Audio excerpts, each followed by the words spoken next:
বিশ্ব পরিবেশ দিবস উপলক্ষে পশ্চিমবঙ্গ দূষণ নিয়ন্ত্রণ পর্ষদে আয়োজন করা হয় একটি সচেতনতামূলক অনুষ্ঠানে উপস্থিত ছিলেন পর্ষদের চেয়ারম্যান ডক্টর কল্যাণ রুদ্র এবং member secretary doctor Rajesh Kumar সহ বিশিষ্ট আধিকারিকবৃন্দ।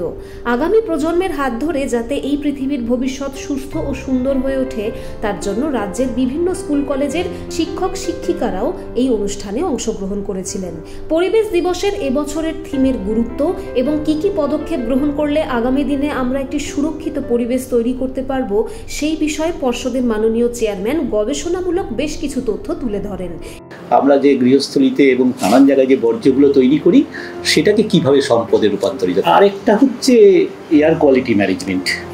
তো আমার মনে হলো যে যেহেতু আপনারা কয়েকজন শিক্ষিকা আজকে এখানে উপস্থিত হয়েছেন, আমি বিষয়টাকে রেস্ট্রিক্ট রাখি এয়ার কোয়ালিটিতে। কারণ আমাদের যে এই যে এনভায়রনমেন্টাল ক্রাইসিসের কথা বলি সেটা একটা ইকোসিস্টেম ডিগ্রেডেশনের ইস্যু, এবং গভর্নমেন্ট অফ ইন্ডিয়া একটা প্রোগ্রাম লঞ্চ করেছে মিশন লাইফ, সেটা হচ্ছে লাইফস্টাইল চেঞ্জ ফর এনভায়রনমেন্ট, অর্থাৎ কীভাবে এই ক্ষয়ে যাওয়া অসুস্থ বাস্তুতন্ত্রটাকে আবার আমরা ঠিক করতে পারি।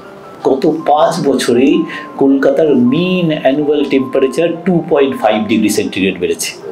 এইটা যদি চলতে থাকে, এই গ্রাফটা যদি এরকমভাবে উঠতে থাকে, তাহলে আপনি অনুমান করতে পারেন যে এই সভ্যতা কোথায় গিয়ে দাঁড়াবে। সেই জন্য এবার গ্লোবাল যে কলটা দেওয়া হয়েছে সেটা হচ্ছে এই ড্রাউট ম্যানেজমেন্ট, খরাকে কী করে মোকাবিলা।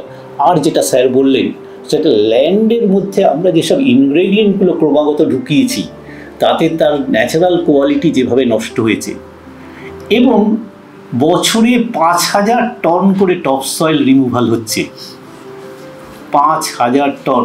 আর 1 ইঞ্চি সয়েল ফরমেশনে অন্তত 400 থেকে 500 বছর লাগে, সেটা একটা বছরে চলে যাচ্ছে 5,000 টন সমুদ্রে।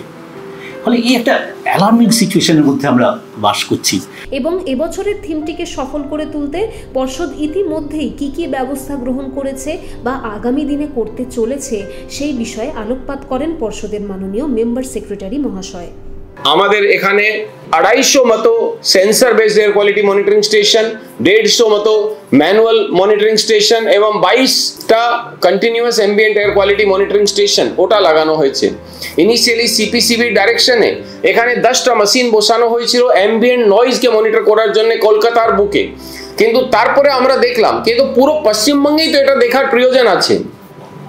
আমরা अराउंड 150+ মেশিনস পুরো পশ্চিমবঙ্গে আমরা এটাকে লাগালাম এবং আমরা তার মাপ ওর মাধ্যমে করছি।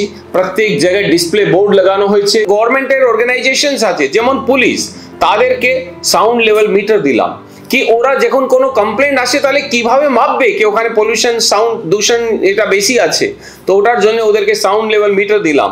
ওদেরকে এটা ইমপ্লিমেন্ট করার জন্য কি যারা কোনো রেলি না অন্য কোনো জিনিস সভা ইয়া কোনো অন্য জায়গায় মাইক ব্যবহার করা হচ্ছে, ওখানে একটা নয়েজ লিমিটার বলে একটা যন্ত্র আছে, ওটাকে ওখানে বসানো যেতে পারে এবং ওই নয়েজ লিমিটারকে লাগিয়ে ওরা ওখানে ওদেরকে মোটিভেট করছে, লাগানো হচ্ছে, এর উপরে কাজ করা হচ্ছে। আমরা একটা পরিবেশ অ্যাপ তৈরি করলাম, how to reach to the common people, that is our objective. এবং ওই পরিবেশ অ্যাপের মাধ্যমে আমরা সকল মানুষের কাছে পৌঁছালাম। যারাও এই অ্যাপকে ডাউনলোড করবে ওরা রিয়েল টাইম বেসিসে যেখানে ওরা দাঁড়িয়ে আছে ওখানে এবং পুরো পশ্চিমবঙ্গে কি দূষণের মাত্রা চলছে এটা ওরা ওখানেই বুঝতে পারবে। তার মধ্যে যেটা বলা হচ্ছে our land our future and we are the generation, we are this generation restoration, এই মেসেজটা সকলের কাছে পৌঁছানোর দরকার আছে। শিক্ষক শিক্ষিকাদের সাথে প্রশ্ন উত্তর পর্বের মধ্যে দিয়ে শেষ হয় এই মনোজ্ঞ অনুষ্ঠানটি।